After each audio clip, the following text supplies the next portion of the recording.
सिर्फ 30 दिन में मेरा पोर्टफोलियो 900 रुपया से बढ़ के 17,000 रुपया हो गया। और ये कोई जादू नहीं बल्कि सही अप्रोच और डिसिप्लिन का नतीजा है। तो आज हम आप लोगों को दिखाने वाले हैं अपने सेल्फ इंप्रूवमेंट जर्नी का वीक 4 का अपडेट, हेल्थ, वेल्थ और माइंडसेट का। सबसे पहले बात करेंगे हम अपने स्टॉक मार्केट के अपडेट की।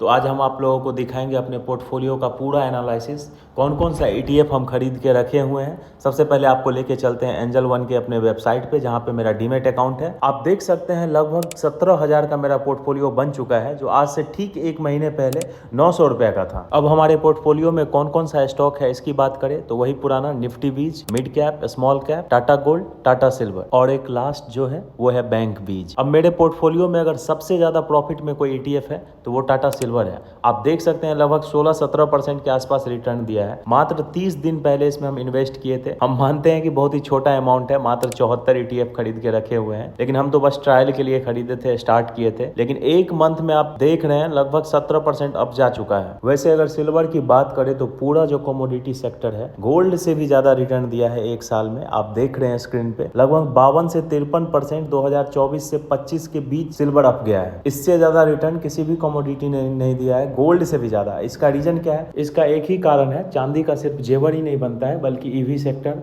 और बहुत सारा ऐसा इंडस्ट्री है जहां पे सिल्वर का डिमांड दिन पर दिन बढ़ते ही जा रहा है। इसके वजह से सिल्वर का प्राइस बढ़ रहा है और सिल्वर ETF का भी प्राइस बढ़ रहा है। अब हमारे पोर्टफोलियो का जो दूसरा ETF है उसका नाम है मिड कैप 150, जो मिडाई एसेट कंपनी का एक बढ़िया ETF है। तो मिड कैप ETF का 135 शेयर हम खरीद के रखे हुए हैं, लेकिन इसमें हम अभी लॉस में चल रहे हैं। 52 रुपया मेरा लॉस है। अब मिड कैप ETF में कौन सी कंपनी है? सुजलॉन एनर्जी है, डेक्सॉन टेक है, BSE है। आप स्क्रॉल करके स्टॉक डिटेल्स में चेक कर सकते हैं कि कौन सी कंपनियां इसमें इंडेक्स में है।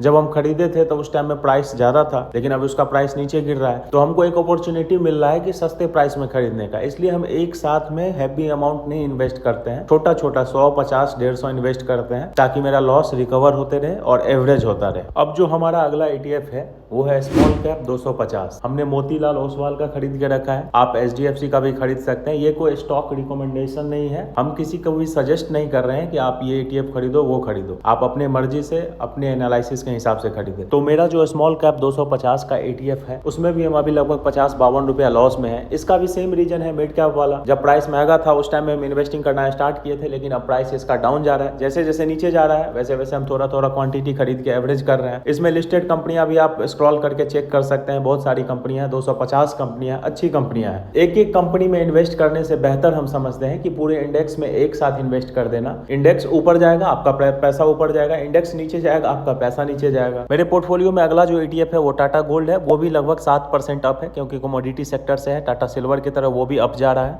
निफ्टी बीज में हम 8-10 रुपया लॉस में है क्योंकि महंगा खरीदा गया था, लेकिन जैसे जैसे इसका प्राइस डाउन होता जा रहा है वैसे वैसे हम 1-2 क्वांटिटी इसका बढ़ा रहे हैं। निफ्टी बीज तो सबको पता ही होगा, निफ्टी 50 के टॉप 50 कंपनी का इंडेक्स है। अब सबसे लास्ट जो हमारा ETF है वो है बैंक बीज। सेम निफ्टी 50 के तरह बैंक निफ्टी का इंडेक्स, इंडिया के टॉप बैंकिंग सेक्टर का जो भी कंपनी है उसका इंडेक्स है। इसमें हम लगभग 2-2.5% अप है। थोड़ा सा भी प्राइस डाउन होगा एक ETF हम बाई करेंगे, यही मेरा स्ट्रेटजी रहता है। ओवरऑल देखे तो मेरा पोर्टफोलियो अभी लगभग 300 रुपया प्रॉफिट शो कर रहा है। खैर मेरे लिए प्रॉफिट या लॉस मायने नहीं रखता है, बस इन्वेस्टमेंट मायने रखता है। हम अपना इन्वेस्टमेंट जर्नी को आगे बढ़ाना चाहते हैं। तो आप लोगों ने देखा किस तरह से 900 रुपया से 17,000 रुपया तक का जर्नी हम एक महीना में पूरा किए हैं। लेकिन ये ग्रोथ सिर्फ पैसों का नहीं है, हेल्थ में भी बहुत बड़ा इंप्रूवमेंट हुआ है। जब हम अपना वीडियो बनाना स्टार्ट किए तो फर्स्ट वीडियो में अपना वेट दिखाए थे 86 किलो, और आज का जो मेरा वेट है आप देख सकते हैं स्क्रीन पे 81 किलो 300 हो गया है। यानी कि एक महीने में 5 किलो नेट वजन कम हुआ है मेरा। वजन कम करने के लिए वीक में हम 6 दिन इंटेंस वर्कआउट किए हैं, बॉडी वेट एक्सरसाइज किए हैं, जिसमें 500 स्किपिंग, 50 स्क्वाट्स, 50 पुशअप्स और 50 क्रंचेस। वजन कम करने के लिए हम सिंपल सा रूल फॉलो करते हैं, जितना कैलोरी इन करते हैं उससे ज्यादा बर्न करने का कोशिश करते हैं। एक्सरसाइज